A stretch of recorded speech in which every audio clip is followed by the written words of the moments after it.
Paper புட்டி பழைய paper புட்டி பழைய paper பழைய பேப்பர்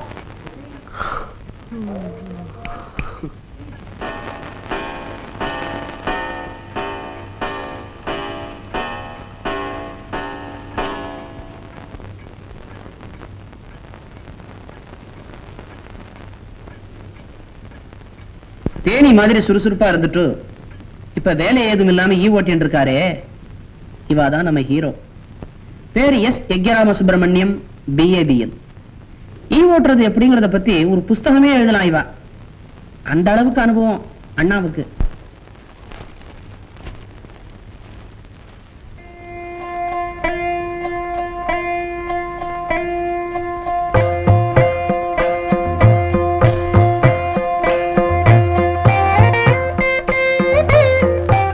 ஹீரோவுக்கு வாக்கப்பட்டவா ஹீரோயின்.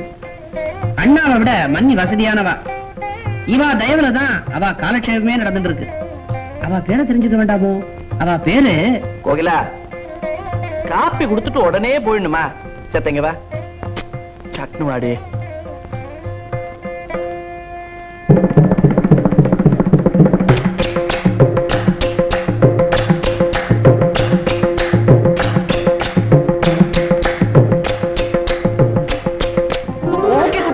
அண்ணாவுக்கு எப்பவுமே சபலம் தான்.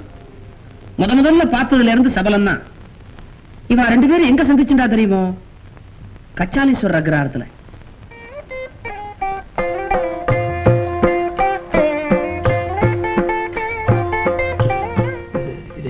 மாமா மாமா, இந்த ப்ளூ புடவை கட்டிட்டு வரானே அவளா இல்ல சிவப்பு புடவை கட்டிட்டு வராளா? யார் பொண்ணு? புடவை கட்டிட்டு இருக்கனால ரெண்டு பேருமே பொண்ணாத்தான் நேக்கு தெரியறது. படுத்து ரேல் பார்த்தா கல்யாண பொண்ணு யாருன்னு கேட்டேன். முதல்ல யார் வந்து நோக்கு நமஸ்காரம் பண்றாளோ அவதான் கல்யாண பொண்ணு. ஏண்டா அதோட பறக்கிற? நான் பறக்கல மாமா, ஆள் தெரியாம ஆசைப்பட்ட கூடாதுன்னு கேட்டேன்.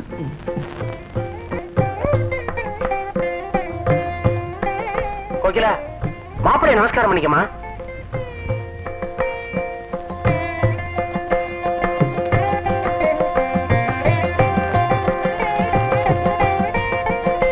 மாமாவுக்கு நமஸ்காரம் பண்ணுமா.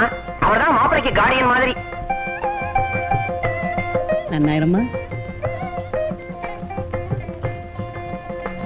சத்த இரம்மா, என் ஆத்துக்காரிக்கு மட்டும் ஒரு நமஸ்காரத்தை பண்ணிட்டு போய் உட்காந்துக்கோ. அது போதும்.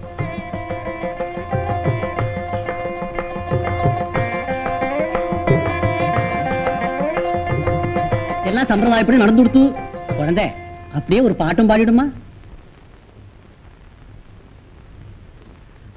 அது பாட தெரியலன்னா விட்டுருங்களேன், பரவாயில்ல. பாட தெரியுமா? பாட தெரியுமாவா? சித்தருங்க.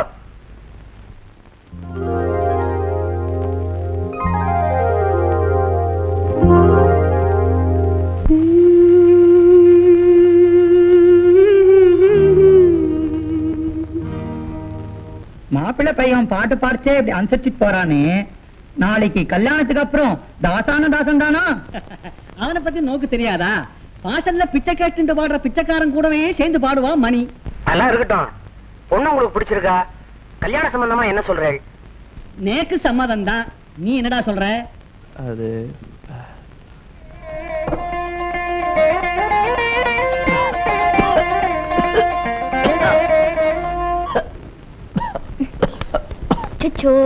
என்னென்ன இது? ஒண்ணு இல்லடி, உன்னை பொண்ணு வாக்க வந்த அன்னைக்கு உங்க ஆத்துல லட்டு சாட்டானே அப்படியே நெஞ்சில நிக்கிறது. அவ்வளவு மோசமா ஜீரணமாகாம இருக்குங்கறடா. குதர்க்கமா பேசப்படாது. மனசுல அப்படியே பசுமையா நனவு இருக்குன்னு சொல்ல வரேன்டே. அந்த ஞாபகம் இருக்கட்டும். முதல்ல உங்க ப்ரோகிராம் ஞாபகம் இருக்கோ இல்லையோ? என்ன ப்ரோகிராம்? நன்னா இருக்கு. எங்க ஆத்துக்காரும் கச்சேரிக்கு போறாருங்கிற மாதிரி உங்களுக்கு கோர்ட்டு கேஸ் இருக்கோ இல்லையோ? தினம் ஒரு கச்சேரி இருக்கே. இன்னைக்கு பரதநாட்டிய கச்சேரி. நீங்க தலைமை தாங்குறேன். இந்தாங்கோ. அது நான் என்ன மாலையை வாங்கி வச்சுக்கோங்கடா, நான் வந்து கழுத்தை நீட்டுறேன் அப்படின்னு அலையறேன். நான் தொட்டா விருத்தி ஆறுதுன்னு எல்லாரும் நம்புறா. ஃபார் எக்ஸாம்பிள் உன்னை தொட்டேன், ஒரு குழந்தை இருக்கு இல்லையா? போரும் தவிர இது நேக்கு கொடுக்குற மரியாதையா? என் தோப்பனார் காலத்துல இருந்து அப்படியே வருது. இன்னைக்கு ஆட போறத இந்த பிருந்தா, அது இத்தினூண்டா அந்த கூடத்துல அம்மனமா ஆடி இருக்கு. இன்னைக்கு ஆர்ஆர் சபால் ஆடுறது. வக்கீல் சாரோட ஒரே சாதனை இந்த குழந்தையை பத்தின்றதுதான். பேரு மஞ்சு. ஹாய், குட்டிக்கு ஸ்கூல் முடிஞ்சு போயிட்டா? அப்ப நீ டான்ஸ் கச்சேரிக்கு வரலையோ இல்லையோ? உனக்கு தான் டான்ஸ் பிடிக்காத? டான்ஸா? ஐயோ எனக்கு டான்ஸ் பத்தி பேசதானடா எனக்கு தெரியும், டான்ஸ் ஆட தெரியாதே.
பெரியோர்களே, தாய்மார்,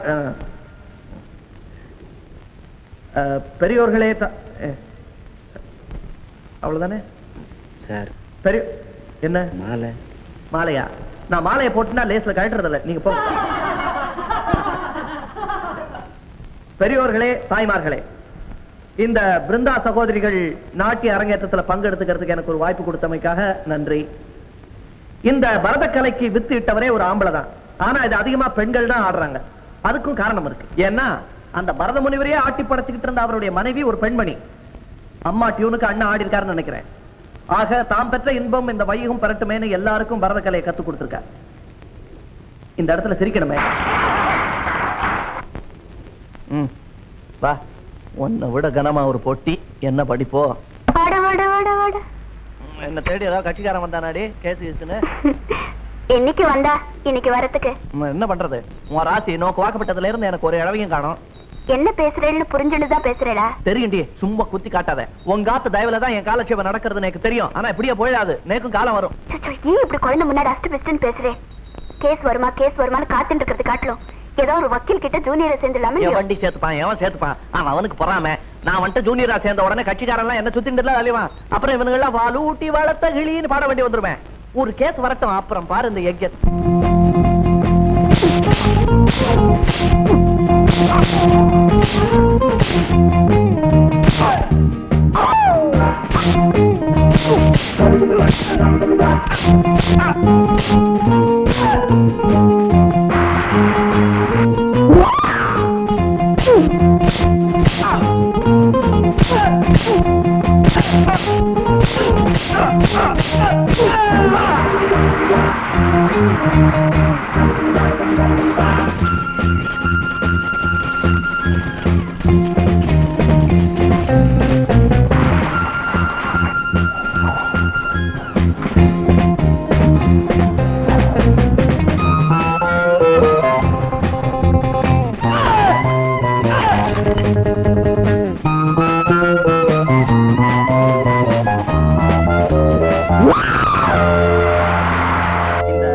வீரர்களுடைய சண்டையை பார்த்தேன். அவர்களுடைய மனம், செயல், வேகம் எல்லாம் ஒரே சமயத்தில் ஒன்றி செயல்படுகிறது. இவர்கள் இந்த கல்லை எல்லாம் உடைப்பதை பார்க்கும் பொழுது நாமும் ஒரு 2 சங்கலை எடுத்து வைத்து உடைத்தால் என்ன என்று தோன்றுகிறது.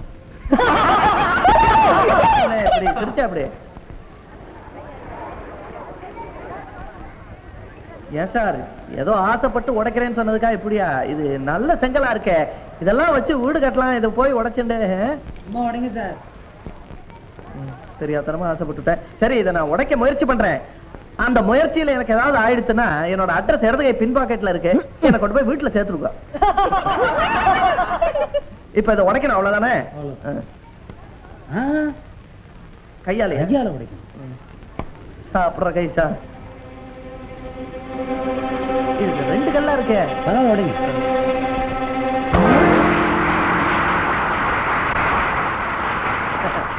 அடியேனும் கொஞ்ச நாள் கராத்தே எல்லாம் கத்துக்கிட்டு இருந்தேன்.